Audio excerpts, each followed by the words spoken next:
안녕하세요. 토겐스탁의 김은수입니다. 자, 우리 토겐스탁에서는 주식부터 해외 선물까지 증권 전문가분들과 함께 현재 지금 시장에서 가장 핫한 이슈와 스마트한 투자 아이디어를 재미있는 코너들로 풀어나가고 있습니다.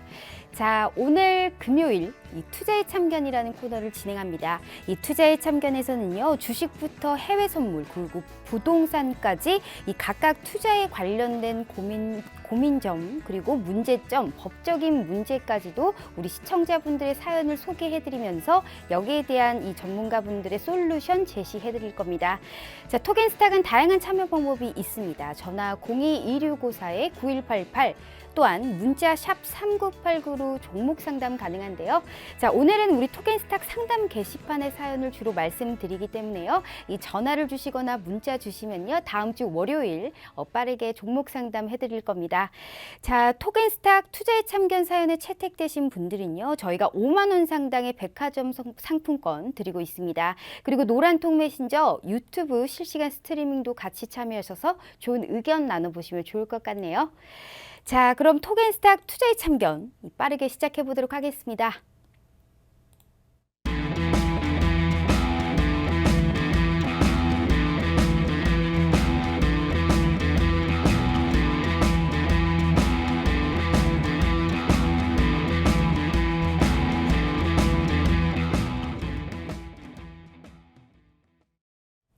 자, 투자의 참견 오늘 함께 해주실 분들 소개해드려야겠죠. 우선 강성신 변호사님 모셨습니다. 안녕하세요. 안녕하세요. 자, 해피 뉴 이어. 네, 새해 복 많이 받으세요. 네. 자, 오늘 우리 강성신 변호사님 오셨습니다. 네. 올해 첫 인사를 드리는 시간이잖아요. 네. 이 연말과 연초는 좀 어떻게 보내셨는지, 그리고 이 새해 목표로 세우신 게 있으면 좀 어떤 게 있는지 한번 여쭤보고 싶습니다.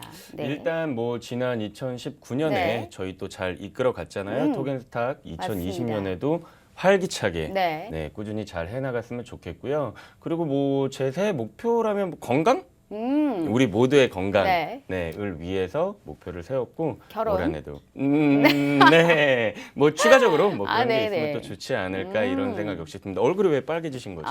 아니요. 제 결혼이잖아요.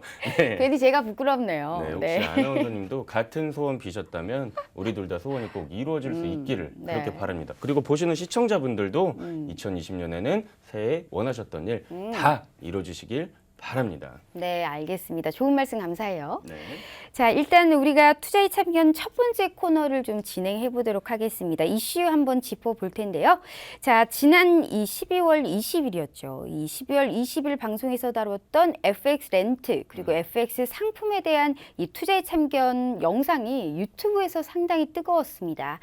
상당히 이 폭발적인 조회수를 기록했거든요. 그렇기 때문에 이 댓글들을 한번 봤더니 요즘 이 유튜버들이 FX 렌트로 수익 인증을 하고 있다라는 이런 말부터 FX 렌트는 불법이 아니다라는 의견도 있었고요. 이 반면에 FX 렌트도 사실상 보면 불법적인 요소도 있었다라는 이러한 댓글들도 있었습니다. 자, 그래서 우리가 이제 이 내용에 대해서 다시 한번 좀 얘기를 해보려고 오늘 첫 번째 이슈로 준비를 해봤는데요. 자, 일단 우리 강성신 변호사님, FX 렌트 여기에 관련해서 이제 법률 전문가로서 이 코인 거래소나 투자처럼 현행법적인 규제는 좀 없는 걸까요? 아니면 좀 불법의 가능성은 있는데 유사 수신 또는 이제 도박장 개설 등으로 처벌 대상이 가능할지 좀 어떻게 좀 여쭤보고 싶습니다. 네, 일단은 뭐 이 부분에 대해서 저희가 저번에 한번 다뤘었죠. 네네. 다뤘었는데 그때는 이 FX 렌트라는 거에서 다루지는 않았어요. 네. 그러면 도대체 FX 렌트라는 게 무엇이냐? 네. 이건 어떻게 보면 신종 거래 기법이라고 보실 수가 있어요. 네. 보통 이제 우리가 FX 거래 그러니까는 외환의 어떤 그런 환율의 변동을 통해서 그로 인해서 투자를 하고 그로 인해서 수익을 얻고자 하는 거는 네. 명백하게 정해진 방법이 있습니다. 어. 근데 그게 뭐냐면 제가 좀 말씀드릴게요. 일단은 그 증권사라든지 이렇게 정당하게 그리고 적법하게 네. 아예 인가를 받은 업체를 통해 가지고 이제 거기에 계좌를 개설을 해서 그 금융상품을 이용하는 거죠. 이제 그런 식으로 하고 보통 이제 이러한 경우에는 예치금도 있어요. 예치금도 있고 이러한 FX 거래에 대한 상품은 굉장히 고위험 상품군으로 분류가 됩니다. 네. 왜 그러냐면 이건 진짜 확률의 등락은 정말 너무나도 급변하는 거기 그렇죠. 때문에 굉장히 고위험군으로 분류가 되는데 이러한 경우에는 네, 인정이 돼요. 어쨌든 뭐 예치금도 내고 증권사에 계좌도 개설하고 상품을 이용을 한다면 나는 가능하다. 근데 그러면 도대체 무엇이 요즘에 FX 거래가 문제되느냐? 이런 거에 대한 궁금증이 생기실 수가 네, 있어요. 맞아요. 그리고 FX 거래에 대한 어떤 불법성 같은 거는 저희가 저번에 한번 다뤘었습니다. 네. 그러면 오늘 새롭게 다루는 게 뭐라고 했죠? 그 FX 렌트가 도대체 맞아요. 무엇이냐? 네. 이거예요. 이게 왜 조금 어떻게 보면은 신종적인 투자 기법이라고 말할 수가 있냐면 일단은 적법성, 불법성을 떠나서 구조를 조금 설명드리자면 네. 예전에는 개인이 증권사의 계좌를 통해서 네. 뭐 예치금도 내고 내가 FX 거래에 맞아요. 참여를 하겠다 이런 거였는데 네. 지금 여기 중간자가 한 명 더 낀 거예요. 아. 중간자가 한 명이 더 꼈는데 이런 거죠. 예전에 개인과 네. 증권사가 있었던 계약 관계를 중간자와 오. 이 증권사가 계약 관계를 맺고 오. 밑에 투자자들을 중개하는 이제 그러한 유형이에요. 살짝 브로커 역할을 하는 건가요? 브로커 역할이라기보다는 거래 중개를 하는 그러니까는 이런 겁니다. FX 거래를 하고 싶은 수많은 사람들이 네. 있는데 뭐 예치금도 내기 힘들고 혹은 막 어마어마한 양의 FX 거래를 하지는 않을 것이다라고 하는 사람들이 있을 네. 수 있잖아요. 그러면 어떤 사람이 갑자기 나타나서 그러면 내가 예치금 걸고 내가 증권사 계좌를 이용을 하고 내가 FX 거래를 할 테니까 당신들은 나한테 당신들이 거래할 양만큼의 금액만 나한테 줘라. 아. 그러면 내가 그걸 중개를 하고 오, 네. 내가 투자를 하겠다. 이제 이러한 유형이란 말이에요. 그러면 제가 어쨌든 법률 전문가라면 네. 이렇게 말씀드리고 싶어요. 이러한 FX 렌트 개념의 거래가 과연 합법이냐라고 네. 궁금증을 가지실 수 네네. 있단 말이에요. 그럼 일단은 신종이라는 단어에 우리가 조금 유의해야 될 필요가 있어요. 이러한 거래 유형 자체가 네. 신종 거래이기 때문에 어떻게 보면은 이에 대한 명백한 규제는 현재 존재하지 않는 게 사실이에요. 그러면 FX 렌트가 적법하냐 혹은 네. 불법이냐 라는 거에 대한 명확한 기준은 조금 지금 어. 설정하는 게 어려울 수 있다 하더라도 네. 왜 FX 렌트를 직접적으로 규제하는 법률은 지금 당장은 없으니까 만약에 FX 제가 말씀드린 그런 구조에 네. 투자가 과연 적법하냐 불법이냐 이런 거는 명확한 상세 규정은 없고 앞으로는 물론 생길 수 있습니다. 그러면 아무런 법적 어떤 테두리 안에서 벗어나냐 그건 아니라 네. 경우에 따라서 충분한 어떤 형사상의 처벌이라든지 이런 문제는 발생을 할 수 있어요. 그게 어떻게 네네. 된 거냐면은 뭐 유사수 신행이라든지 도박장 개설이라든지 이러한 문제인 건데 그러면 이 부분에 대해서 제가 조금 설명을 드려볼게요. 네. FX 렌트가 그러면 이게 진짜 정당한 투자인 거냐 아니면은 이건 정말 사행성 도박인 거냐 네. 이러한 문제가 있을 수가 있는데 홀짝 아시죠 김문수님 홀짝 홀짝 네. 게임이라고 볼 수 있잖아요. 홀짝 게임이 있어요. 어. 근데 만약에 정말 어떠한 그 포린 익스체인지가 있는데 이게 정말 그 등락이 매번 바뀔 수 있는 거잖아요. 네. 근데 마치 뭐 풋옵션, 콜옵션처럼 완전 이거 홀 아니면 짝이에요. 오. 그 등락의 어떤 야, 구체적인 값과는 상관없이 만약에 이렇게 되면은 yes, 저렇게 되면은 no, 이렇게 되면은 홀이야 짝이야. 이렇게 될 수가 있단 네. 말이에요. 그런 거를 사이트를 통해서 사람들을 모집해서 하는 행위는 어떻게 보면 충분히 사행성이 있을 수도 있는 거예요. 뭐 도박장 개설 아닌가요? 그 정도? 사이버 도박장 개설제도 이렇게 되면 문제가 될 수 있다는 거죠. 그러면 네. 어떻게 분명히 이 사람들은 도박 아니다라고 했거든요. 도박 아니고 뭐냐? 투자다라고 할 거란 말이에요. 이건 정당한 상품이다라고 할 거란 말이에요. 그러면 이게 도박과의 연결 기준 그러니까는 이게 어느 경우에는 도박이 되고 어느 경우에는 투자가 되냐 판례는 뭐라고 보고 있냐면 우연성에 봐요. 네. 우연성. 도박의 기준은 우연으로 그렇죠. 우연성으로 기준을. 우연성이 처음 많은 네, 내용이야. 우연성이 주도적일 때. 아. 네. 우연성이 그러니까 뭔가 주도적일 때는 인과관계가 있어서 뭔가 일어난 게 아니라 그렇죠. 우연적으로 되는 걸 사실상 그렇죠. 도박이라고 보는 거예요. 네, 그러니까 어떤 국제 정세에 따라서 네. 정말 환율은 바뀔 수 있잖아요. 그거에 따라서 만약에 그 내가 수익을 얻거나 손실을 입었으면 이거는 우연성이라고 보기엔 조금 힘들어요. 왜 그러냐면 어떤 국제 정세들이 있으니까는 뭐 원화도 떨어지고 뭐 달러화도 오르고 강세를 네. 보이고 이러한 인과관계가 있을 수 있단 말이죠. 근데 뭐 다 원인 관계 상관없이 호리아짝이야. 골라봐. 아, yes or no. 네. 이러면은 경우에 따라서 제가 봤을 때는 이건 도박에 어떻게 보면 그렇죠. 조금 의미도 있을 것 같다라는 거고, 물론 이거는 구체적으로 이러한 판단은 결국에는 네. 법원이 하게 되겠지만 제 개인적인 생각에는 이러한 성향도 분명히 띄고 있다.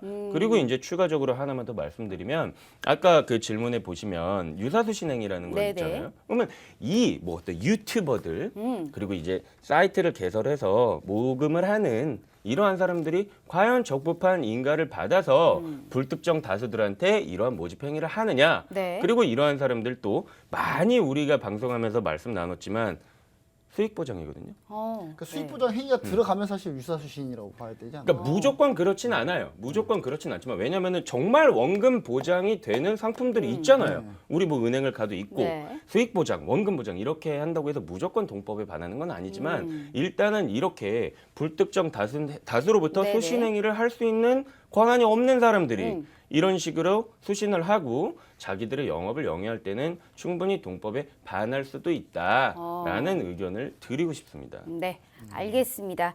자, 지금 이어서 우리 김본스타님. 네.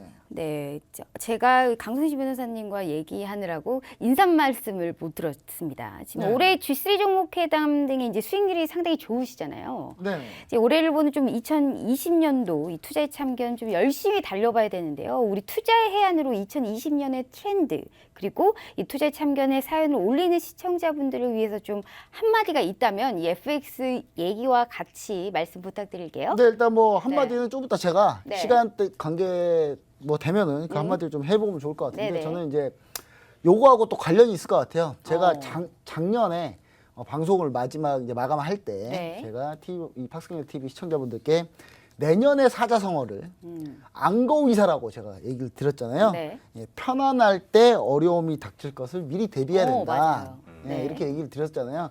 근데 지금 FX로 이렇게 그런 거 할 때가 아니라는 거예요. 지금 제가 봤을 때는. 그러니까 편안할 때 탄탄하게 기초를 다지는 현재 네. 그런 시장, 금융시장 현재 상황이 그렇다라는 얘기를 좀 드리고 싶고 FX 마진 거래 관련해서 추가적으로 좀 얘기를 드리자면 저는 네. 오늘 강승희 변호사님이 이 우연성, 이 도박에 관련해서 우연성에 대해서 상당히 좀 이 부분을 처음 알았는데 상당히 좀 좋은 얘기를 해주신 것 같고요. 저 이제 제 금융인의 입장에서 봤을 때, 이 FX 마진, FX 렌트 거래 이 관련해서 사실 이게 유튜브에서 조회수가 어마어마하더라고요. 네, 댓글도 맞아요. 어마어마하게 달리고. 근데 제가 봤을 때는 FX 마진 같은 경우 사실 네. 그러니까 제가 알고 있는 제가 이제 증권사 이런 데 근무하면서 이제 느낀 바로는 FX 마진 거래는 증권사 선물사에서 무조건 진행해야 네. 되고요. 레버리지는 국내는 10배로 제한돼 있고요. 해외는 500배까지도 가능한 상품들이 있습니다. 근데 해외는 해외 가서 하셔야 되겠죠. 이해 진행을 하게 되면 이거는 증권사 선물사 이해하게 되면 다 이거는 무인가 영업행위가 해당하거든요. 그래서 이걸로 FX 마진 거래 가지고 어떤 분이 나 이거를 영업해서 그걸 돈을 번다라고 하시면 이거는 무인가 영업행위가 된다고 저는 생각을 해요. 네. 근데 이제 이런 부분에 대해서는 제가 봤을 때 강승희 변호사님 많이 얘기를 많이 참고된 것 같아요, 저도. 네. 근데 FX 렌트는 사실 저는 이제 강승희 변호사님 생각은 이거는 도박자가 될 수도 있고 안 될 수도 있고 약간 그런 생각이신 이제 거예요? 아니면 그러한 성향도 있다. 그렇죠. 충분히 감지는 된다. 네. 저는 이거를 금융상품의 바이너리 옵션이라는 상품이 있거든요, 현재. 미국에는 있어요. 미국에는 캔들, 그러니까 나스닥이나 S&P 500 막 캔들 양봉이야 음봉이야 가지고 바이너리 옵션 상품들이 있어요. 미국에서 합법적으로 운영이 돼요. 근데 우리나라는 다 불법 막고 있거든요, 이거를. 그러니까 아마 이게 문구가 하나 있을 텐데 이 문구상에 이거를 금융상품도 어떻게 보면 그 금융상품에서 다시 또 하나 꽈가지고 만든 바이너리 옵션이라는 거거든요. 이 바이너리 옵션하고 약간 비슷한 상품이다. 그러니까 FX 렌트 하시는 분들은 뭐 아니다라고 얘기는 하는데 구조는 비슷합니다. 네. 구조는 비슷한데 금융상품에서 바이너리 옵션은 현재 규제를 하고 있고요.